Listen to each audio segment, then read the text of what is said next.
자, 고의 내용입니다. 첫 번째 지적 요소. 자, 고의 인식 대상이 되는 것은 뭐라고 했죠?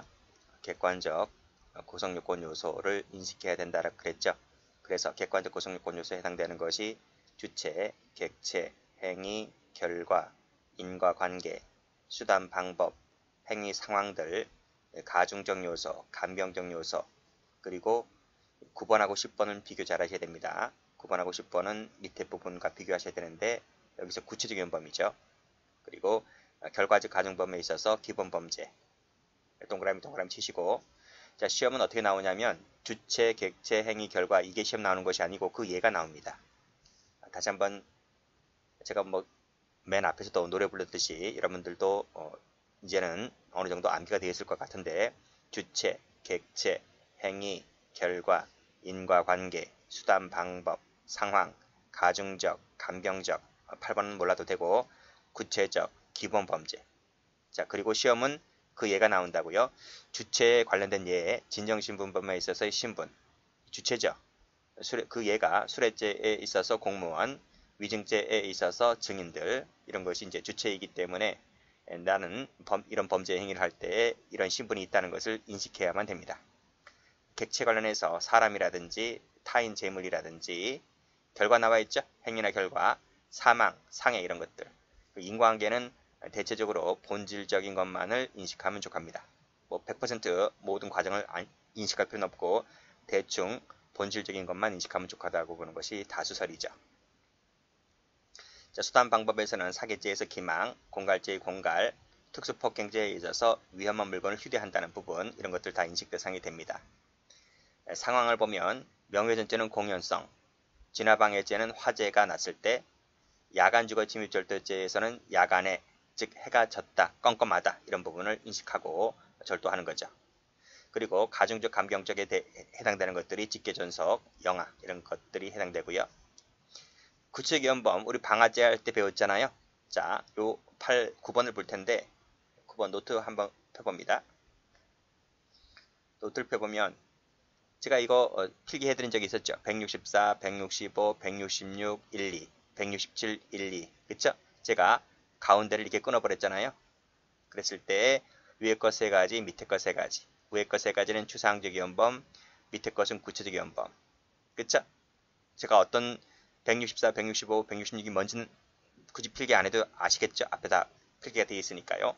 여기서 추상적 연범은 불만 질러버리면 기수가 됩니다. 즉 공공연 발생은 조문에도 없을 뿐더러 이것은 조문에 없기 때문에 고의 대상이 되지 않는다는 것 말씀드렸잖아요. 그리고 밑에 3가지는 소외하고 플러스 공공연 발생했을 때 기수가 됩니다. 이때 공공연 발생은 조문에 있죠. 조문에 있으니까 고의 대상이 된다라고 말씀드린 바 있잖아요. 그것이 바로 다시 교재를 와서 보시면 이게 바로 구체적 연범입니다. 그리고 그 해당되는 3가지. 여기서는 1개밖에 적지 않았지만 나머지 더 있죠.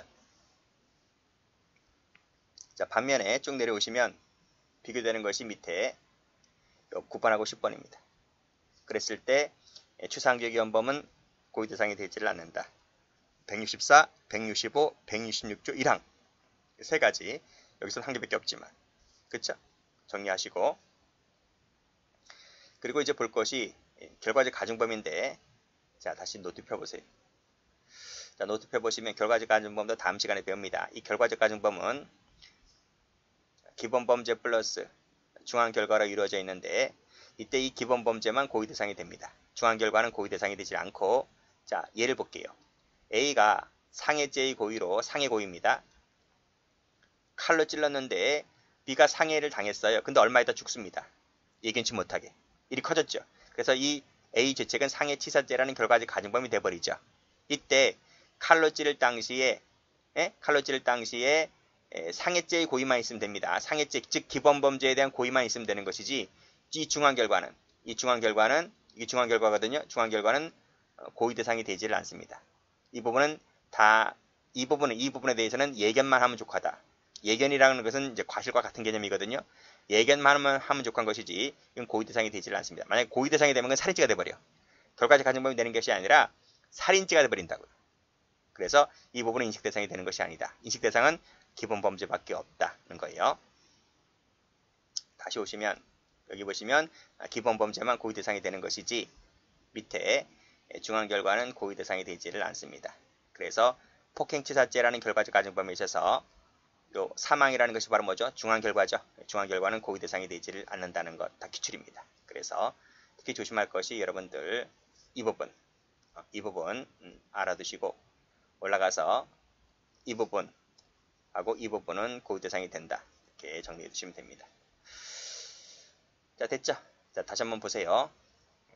주체, 객체, 행위, 결과, 인과관계, 수단, 방법, 상황, 가중적, 감경적 8번이 있는데 고의설에 따랐을 때 위법성인식 고의설에 따랐을 때는 대상이 되지만 그때는 왜냐하면 위법성인식이 고의에 포함됩니다. 포함되기 때문에 대상이 되고 책임설에 가면 고의와는 분리가 됩니다. 분리가 되기 때문에 이때 위법성인식은 포함되지 않는다.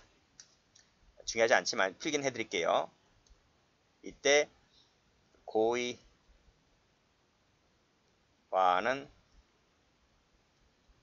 분리된 독자적 책임 요소. 뭐가? 위법성인식이.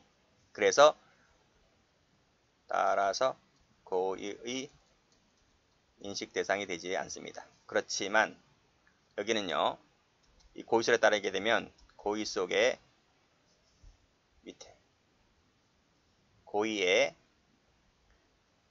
위법성 인식이 포함됩니다. 포함되기 때문에 따라서 위법성 인식은 고의의 인식 대상이 되는 거예요. 일단 8번은 몰라도 돼요. 여기 8번과 여기 8번은 몰라도 되고 나중에 책임론 할 때 그 책임론에서 위법성 인식의 체계적 지위라는 파트가 있습니다. 거기서 배우니까 일단 8번은 무시하셔도 돼요. 자, 됐죠? 일단은 이 부분. 자, 이 부분을 노트 펴볼까요? 노트 펴보시면 여기입니다. 자, 인식 대상은 뭐라 그랬어요? 객관적 구성요건 요소라고 했습니다. 그래서 이 구성요건의 이 부분이 뭐야? 객관적 구성요건 요소인 거죠. 그게 바로 주체, 객체, 행위, 결과, 양자 사이 인과관계, 수단, 방법, 행위 상황들, 가중, 감경적 요소 등등이 있다. 그리고 밑에 뭐가 있습니까? 밑에 고의라는 게 있잖아요. 이 고의라고 하는 부분은 위에 있는 자기 머리 위에 있는 객관적 구성요건 요소를 인식한다. 인식. 이 부분만 인식하면 되는 거지. 그쵸? 이 부분만 인식하면 되는 것이지.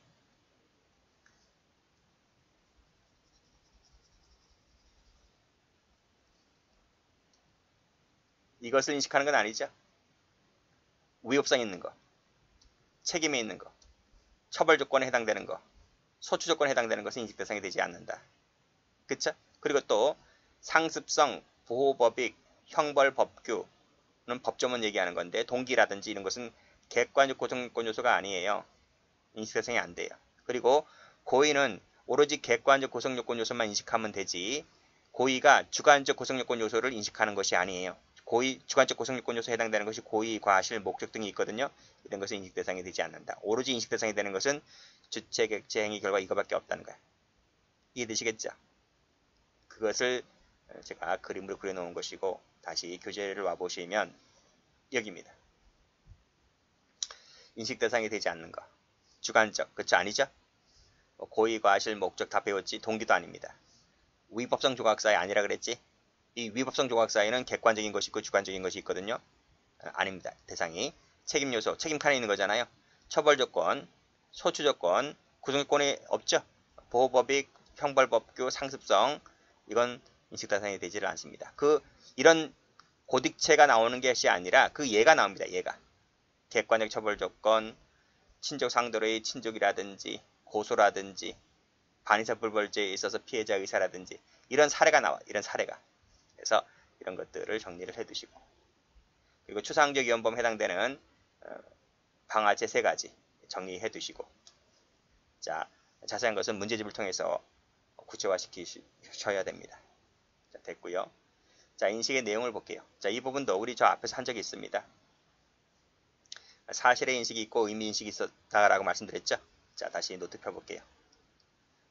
노트를 펴보시면 여기네요. 그쵸? 여기다. 자, A가 B를 보았잖아요. B를 보았잖아요. 그쵸? 사실을 인식했잖아요. B가 저기 가고 있다는 것을. B가 사람이라는 것을 B가 인식했잖아요.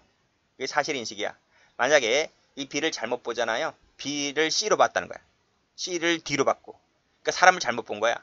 그러면 이 부분에 착오가 나오는 거야. 착오가. 그게 바로 구성요건적 착오라고 하는 것인데 다음 시간에 뵙니다. 이 사람을 잘못 보면. 자, 두 번째는 내가 책을 읽는데 이 책이 음란물인지 아닌지 내가 의미를 인식하는 부분 있잖아요. 그렇지? 이건 규범적 요소거든. 음란물인지 아닌지는 규범적 요소야. 가치 판단이 포함돼. 가치 판단을 해야 되기 때문에. 자, 이것은 첫 번째 동그라미 1번은 눈이 삐꾸되었다. 이 동그라미 2번은 눈이 삐꾸된 것이 아니라 머리가 삐꾸됐다 그랬잖아요. 판단을 잘못하는 부분이기 때문에 이 부분도 앞에서 설명드렸잖아요. 여기서 이 판단 잘못하는 부분에 있어서 착오가 나올 수가 있는데 그게 구착이 있고 위착이 있다. 두 개 착오가 다 나와. 이것도 앞에서 설명드린 바 있죠. 그래서 사실인식은 착오가 하나밖에 안 나옵니다. 그러나 의미인식은 착오가 두 개 나옵니다. 다시 교재 와볼게요. 자, 여기 사실인식은 착오가 하나밖에 안 나와요. 의미인식은 착오가 두 가지 나옵니다. 여기 하나, 여기 하나. 그쵸? 그리고 의미인식 할 때 음화 판매제에서 음화인지 아닌지는 규범적 요소다. 그래서 사실인식만 갖고는 안 되고 그 표지의 법적, 사회적 의미, 그 의미가 음란물인지 아닌지를 판단해야 된다는 거지. 됐어요? 착오가 두 가지 나올 수 있다.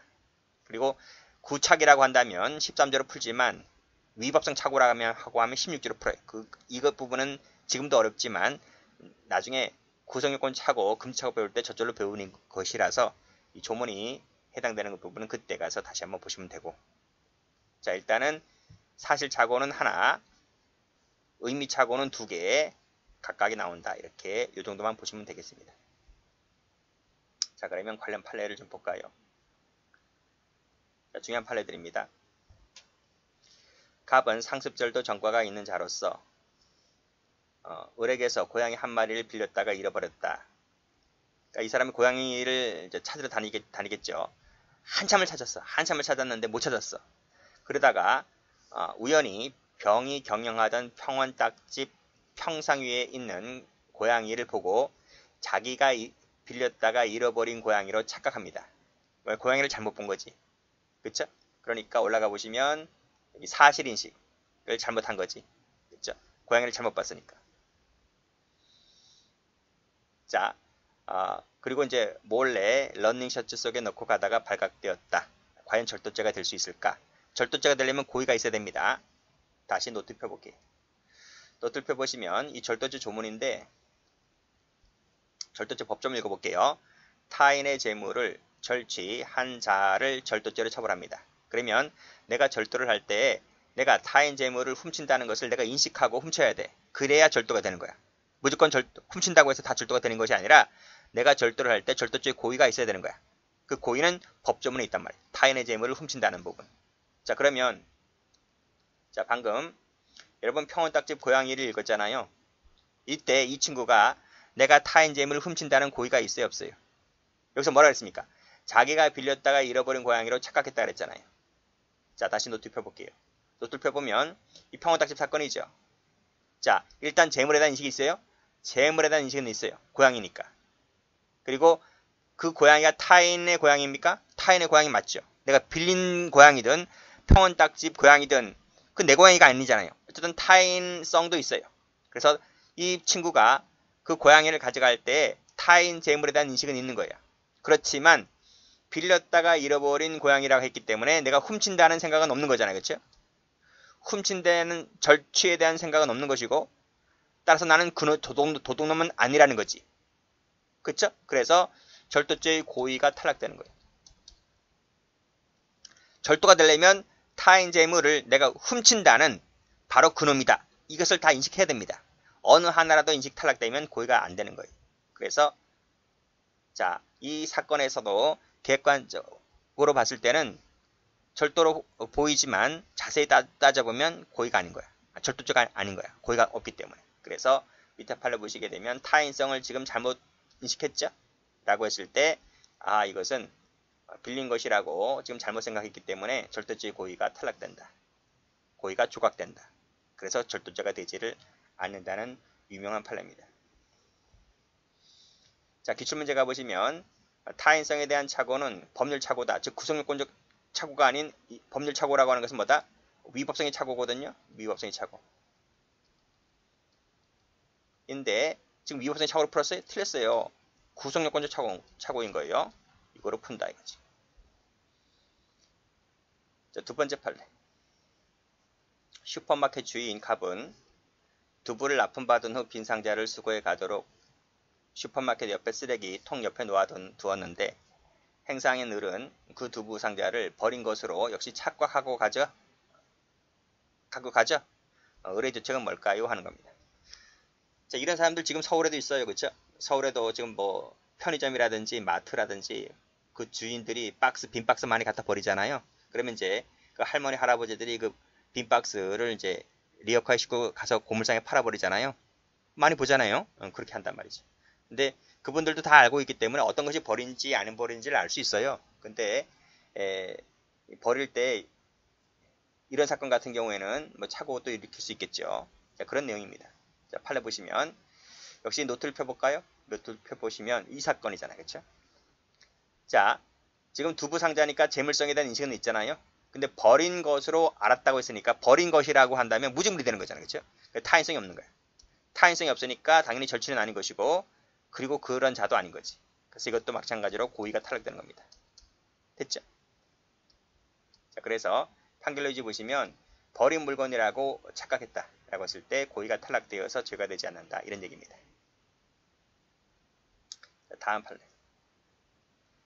자, 케이크 대리점에서 종업원들이 제조 연원이 지난 빵을 새 빵으로 바꿔오기 위하여 4박스를 쌓아놓고 추첨하였는데 갑은 역시 버리는 빵인 줄 알았다는 거죠. 잘못 알은 거죠. 라고 했을 때 절도죄가 될 수 있을까? 당연히 고의가 탈락되기 때문에 죄가 안 되는 거죠. 그렇죠? 이 부분도 마찬가지입니다. 재물성은 인식했지만 나머지가 탈락된다. 그죠? 그렇죠? 자, 그래서 여기 판결주도 보시게 되면 방치했다는 거야.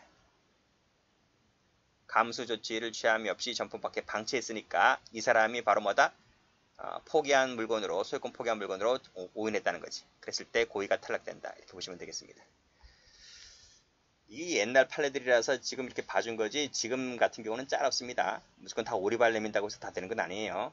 그래서 여러분들 이거 봄 따지 마시고 판결로지니까 이 고의가 탈락된 거지 지금은 다 초등학교, 중학교 다 학습 능력이 있어서 함부로 가져가면 다 절도죄로 됩니다. 자, 이제 지적 요소는 끝났고요. 의지적 요소 한번 가볼게요. 자, 의지적 요소 말씀드렸죠? 지적 요소입니다. 인식이라고 하는 것이 지적 요소인데 이것을 전제로 하여 뭐가 생겨난다? 그렇죠? 실현 의사가 생겨난다 라고 말씀드렸습니다. 자, 중요한 판례가 하나 나오죠. 자, 이 판례 한번 볼게요. 갑은 상점주인 을이 갑이 음주 후 행패를 부린 사실을 고자질했다는 것에 분개해서 이를 따지려고 칼 들고 갑니다. 대단하죠? 따지려고 가는데 칼 들고 갑니다. 자, 을의 집에 가서 식도를 꺼내들며 휘두르며 죽여버린다 라고 찌를 듯이 협박을 하였다 는 거죠. 이게 시골에서 발생한 사건이야. 시골에서 발생한 사건인데 다 아는 사이입니다. 근데 이놈이 어린 놈이야. 20대 어린 놈인데 이 지금 가게 주인도 자기 아버지 뻘입니다. 그쵸? 아버지 뻘인 거야. 그러니까 이건 개망난인가 개망난이. 그쵸? 그 동네 사람들이 다 알아. 그쵸? 개망난이라서 술 먹으면 개가 되는 거야. 그래서 그 가게 주인이 이 사람 아버지 한테 가서 딱 그랬어. 자식 교육 똑바로 시키라고. 막 따지니까 이제 그 아버지가 그 얘기를 듣고 자식한테 얘기했을 거 아닙니까? 그쵸? 그러니까 이놈이 화가 난 거야. 화가 나가지고 이제 칼 들고 간 거야. 칼 들고 갈 때 엄마가 말렸어요. 엄마가. 왜 이놈 새끼 성질 아니까. 그래서 그 자식한테 뭐 이기나요. 자식이 젊은 놈이라서 힘이 더 세잖아요. 그래서 이놈이 칼 들고 씩씩거리면서 갑니다. 근데 엄마가 이 자식 성질을 아니까 뒤늦게 아버지를 찾았어. 아버지 찾고 빨리 가보라고. 저놈이 칼 들고 가게 갔으니까 당신 빨리 가보라고 이렇게 얘기합니다. 아버지가 가니까요. 가게 개판되어 있는 거지. 가게가. 그래서 이름이 어떻게 돼 있습니까? 자, 닥치는 대로 횡포를 부리고 있었던 중이라는 거지. 이 아들놈이. 자, 이러던 중에 아버지가 뒤늦게 나타납니다. 나타나서 아버지가 이 자식놈 귀싸대기를 후려갈깁니다. 그러니까 정신이 번쩍 났지. 정신이 번쩍 난 게 아니라 아버지가 아들을 때렸잖아요. 때렸으니까 아들은 그 아버지로부터 뺨을 맞게 되었기 때문에 아버지 존재를 알았지. 내가 아버지한테 맞았는데? 그러니까 아버지가 가게에 내 앞에 서 있다는 것을 이 친구가 인식을 해요. 인식을 하는데 이 친구가 칼 들고 휘두르던 중에 어쩌다 보니까 아버지까지 지금 찌르게 된 결과가 발생하게 되는 거예요. 이건 우연이잖아. 아버지를 찌를 생각은 애당초 없어요. 그쵸? 그러니까 아버지한테 맞았기 때문에 아버지 존재에 대한 인식은 했지만 아버지를 찌른 것은 우연에 불과하기 때문에 실현의사라는 게 없는 거예요. 이 부분이. 그래서 존속살인죄의 고의라고 하는 것이 탈락되는 거야 지금. 존속살인죄가 되려면 인식 플러스 실현의사가 있어야 되거든. 근데 실현의사가 없기 때문에 존속살인죄는 탈락되는 것이다. 무죄냐? 그건 아니죠. 사람을 죽였으니까 살인죄는 되는 거지. 그래서 가중적 존속살인죄의 아버지라는 부분은 가중적 요건이잖아요. 근데 가중적 요건을 인식 실현해야 되는 거야. 근데 그 인식 실현이 없는 거야. 그래서 결국은 보통밖에 안 된다라는 얘기죠. 판결지도 보시게 되면 여기 무차별 횡포를 부리던 중이다. 여기 세 묻혀볼게요. 이 부분은 뭐다? 아버지를 찔러 죽인다는 실현의사가 의사 밑줄 것이고 X. 이 의사가 바로 뭐야? 실현의사가 없기 때문에 존속살인죄가 되지 않는다는 아주 유명한 판례입니다.